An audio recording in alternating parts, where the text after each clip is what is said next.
Hello dears, എല്ലാവർക്കും good morning, എല്ലാവർക്കും നമസ്കാരം, എല്ലാവർക്കും സുഖമാണല്ലോ. അപ്പോൾ ഞാൻ ഇന്നിവിടെ ഉണ്ടാക്കാൻ പോകുന്നത് കർണാടക സ്പെഷ്യൽ ഒബ്ബട്ടാണ്. നമ്മുടെ നാട്ടിലേക്ക് അതിനെ ബോളി എന്ന് പറയും. അപ്പോൾ നമ്മൾ ഈ വീഡിയോയിലേക്ക് കടക്കുന്നതിന് മുമ്പ് ഞങ്ങളുടെ ചാനൽ സബ്സ്ക്രൈബ് ചെയ്യാത്ത ആരെങ്കിലും കൂട്ടുകാരുണ്ടെങ്കിൽ ഞങ്ങളുടെ ചാനൽ ഒന്ന് സബ്സ്ക്രൈബ് ചെയ്യണേ. ഞങ്ങളുടെ വീഡിയോ ഇഷ്ടപ്പെട്ടാൽ ലൈക്ക് ചെയ്യുക, കമൻറ്റ് ചെയ്യുക, ഷെയർ ചെയ്യുക. ഞങ്ങളുടെ ചാനൽ സബ്സ്ക്രൈബ് ചെയ്യുക, ഞങ്ങളെ സപ്പോർട്ട് ചെയ്യുക കേട്ടോ. അപ്പോൾ ഞങ്ങളുടെ ഈ റെസിപ്പികളെല്ലാം നിങ്ങൾ വീട്ടിൽ ട്രൈ ചെയ്ത് നോക്കിയിട്ട് ഇഷ്ടപ്പെട്ടെങ്കിൽ നിങ്ങളുടെ ഫീഡ്ബാക്ക് എന്താണെങ്കിലും ഞങ്ങളുടെ ചാനലിൽ വീഡിയോയിൽ കമൻറ്റ്സായി അറിയിക്കുക കേട്ടോ. അപ്പോൾ നമുക്ക് വീഡിയോയിലേക്ക് കടന്നാലോ. അപ്പോൾ നമുക്ക് ഒബ്ബട്ട് ഉണ്ടാക്കാനായിട്ട് നമ്മൾ ഒരു ചപ്പാത്തി പോലെ നമ്മളൊരു ഡവ് പരത്തിയെടുക്കേണ്ടതായിട്ടുണ്ട്. അതിൻ്റെ ഉള്ളിലേക്ക് നമുക്ക് ഒരു ഫില്ലിങ്സ് റെഡിയാക്കി എടുക്കണം. അപ്പോൾ ഫില്ലിങ്സ് ഉണ്ടാക്കാൻ വേണ്ടിയിട്ട് ഞാനിവിടെ 1 കപ്പ് നമ്മുടെ കടലപ്പരിപ്പ് എടുത്തിട്ടുണ്ട്. നമ്മൾ പായസത്തിനൊക്കെ ഉപയോഗിക്കുന്നില്ല, കടലപ്പരിപ്പ് ഞാൻ എടുത്തിട്ടുണ്ട്. പിന്നെ നമുക്ക് അതിലേക്ക് വേണ്ട ആവശ്യമുള്ള സാധനം ഒരു 1/4 ടീസ്പൂൺ ഉപ്പ് വേണം, 1/4 ടീസ്പൂൺ മഞ്ഞൾപ്പൊടി വേണം, ഒരു 3/4 കപ്പ് ഞാനിവിടെ ശർക്കര പൊടിച്ചത് എടുത്തിട്ടുണ്ട്. പിന്നെ 1 ടേബിൾ സ്പൂൺ ഏലക്കപ്പൊടിയും കൂടെ വേണം.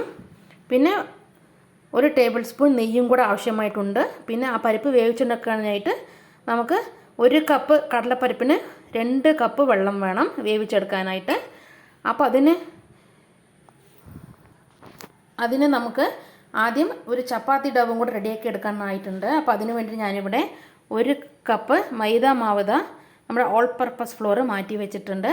പിന്നെ വേണ്ട സാധനം 1 കപ്പ് ഗോതമ്പ് പൊടിയും കൂടിയാണ്. ഇത് രണ്ടും കൂടി ചേരുമ്പോൾ 2 കപ്പാവും. ഗോതമ്പ് പൊടിയും നമ്മുടെ ഈ മൈദ പൊടിയും കൂടെ ചേരുമ്പോൾ 2 കപ്പാവും. പിന്നെ ആ ഡവ് കുഴച്ചെടുക്കാനായിട്ട് വേണ്ടത് ആവശ്യത്തിനുള്ള ഉപ്പും കുറച്ച് മഞ്ഞൾപ്പൊടിയും കൂടെ വേണം. ഇത് ഒരു മഞ്ഞ കളർ കിട്ടാൻ വേണ്ടിയിട്ടാണ് നമ്മൾ ഡവിലേക്ക് ആ മാവ് കുഴച്ചെടുക്കുമ്പോൾ അതിലേക്ക് മഞ്ഞൾപ്പൊടി ചേർത്ത് കൊടുക്കുന്നത്. പിന്നെ അത് കുഴച്ചെടുക്കുമ്പോൾ നമുക്ക് അതിലേക്ക് കുറച്ച് നെയ്യ് ചേർത്ത് കൊടുത്തിട്ട് വേണം കുഴച്ചെടുക്കാനായിട്ട്. ആവശ്യത്തിനുള്ള വെള്ളവും ചേർത്ത് കൊടുത്ത് നമുക്ക് ആ ഡവ് നന്നായി ഒന്ന് കുഴച്ചെടുക്കുന്നതായിട്ടുണ്ട്. അപ്പോൾ നമുക്ക് അതിനു മുമ്പ് നമ്മുടെ ഈ കടലപ്പരിപ്പ് നന്നായി വെള്ളത്തിൽ കഴുകിയെടുത്തിട്ട് ഒരു 4 മണിക്കൂർ കുതിർത്താനായി മാറ്റി വെക്കണം. അപ്പോൾ നമുക്കത് ചെയ്തിട്ട് വരാം. അങ്ങനെ ഞാനിതാ കടലപ്പരിപ്പ് നന്നായി വെള്ളത്തിൽ കഴുകി വൃത്തിയാക്കി കഴുകി എടുത്ത് വന്നിട്ടുണ്ട്. ഇനി ഇത് 4 മണിക്കൂർ നമുക്ക് കുതിർത്താനായി മാറ്റി വയ്ക്കാം. അതിനുശേഷം നമുക്കിതൊരു കുക്കറിലേക്ക് ഇട്ട് കൊടുത്തിട്ട് നമ്മുടെ ഈ 1/4 ടീസ്പൂൺ മഞ്ഞൾപ്പൊടിയും 1/4 ടീസ്പൂൺ ഉപ്പും ആവശ്യത്തിനുള്ള വെള്ളവും, അതായത് 1 കപ്പ് കടലപ്പരിപ്പിന് 2 കപ്പ് വെള്ളമാണ് നമ്മൾ ചേർത്ത് കൊടുക്കേണ്ടത്. അതും കൂടെ ചേർത്ത് കൊടുത്തിട്ട് ഒരു ഹൈ ഫ്ലെയിമിൽ ഇട്ടിട്ട് 4 വിസിൽ വരുന്നത് വരെ വേവിച്ചെടുക്കണം. ഒരു 4 മണിക്കൂർ ഇതൊന്ന് അടച്ച് വെച്ചിട്ട് കുതിർക്കാനായി മാറ്റി വയ്ക്കാം.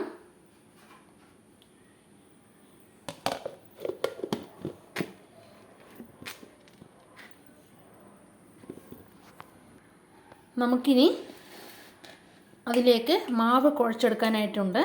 അപ്പോൾ അതിലേക്ക് ഞാനൊരു പാത്രത്തിലേക്ക് 1 കപ്പ് ഓൾ പർപ്പസ് ഫ്ലോർ മൈദ ചേർത്ത് കൊടുത്തിട്ടുണ്ട്.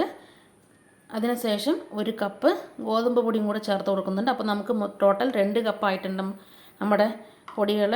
ഇനി ഇതിലേക്ക് ആവശ്യത്തിനുള്ള ഉപ്പും കുറച്ച് മഞ്ഞൾപ്പൊടിയും കൂടെ ചേർത്ത് കൊടുക്കുന്നുണ്ട്.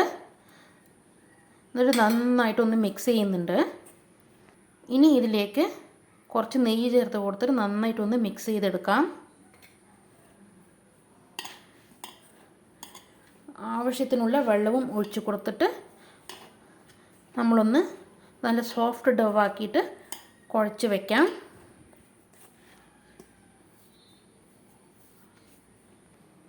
ഞാനിവിടെ എല്ലാത്തിനും കൂടി ചേർത്തിട്ട് ഒരു 1/4 കപ്പ് നെയ്യാണ് കേട്ടോ എടുത്തിട്ടുള്ളത്. നമ്മുടെ പരിപ്പ് വേവിക്കുമ്പോൾ അതിലേക്ക് നമുക്ക് 1 ടേബിൾ സ്പൂൺ നെയ്യ് ചേർത്ത് കൊടുക്കണം. പിന്നെ അതിന് ശേഷം നമ്മുടെ മാവ് കുഴച്ചെടുക്കുമ്പോഴും അതിലേക്ക് 1 ടേബിൾ സ്പൂൺ നെയ്യ് ചേർത്ത് കൊടുക്കണം.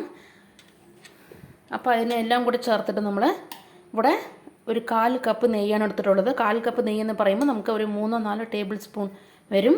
അപ്പോൾ നമുക്ക് ഈ മാവ് നന്നായിട്ടൊന്ന് കുഴച്ചെടുത്തിട്ട് വരാം.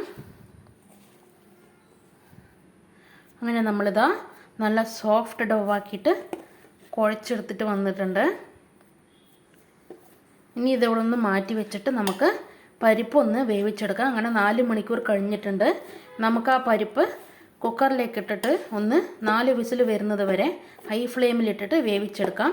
ആ പരിപ്പിലേക്ക് 1 ടേബിൾ സ്പൂൺ നെയ്യ്, 1/4 ടീസ്പൂൺ ഉപ്പ്, 1/4 ടീസ്പൂൺ മഞ്ഞൾപ്പൊടി, പിന്നെ 2 കപ്പ് വെള്ളം എല്ലാം കൂടി ചേർത്ത് കൊടുത്തിട്ട് നമുക്ക് 4 വിസിൽ വരുന്നത് വരെ വെയിറ്റ് ചെയ്യാം.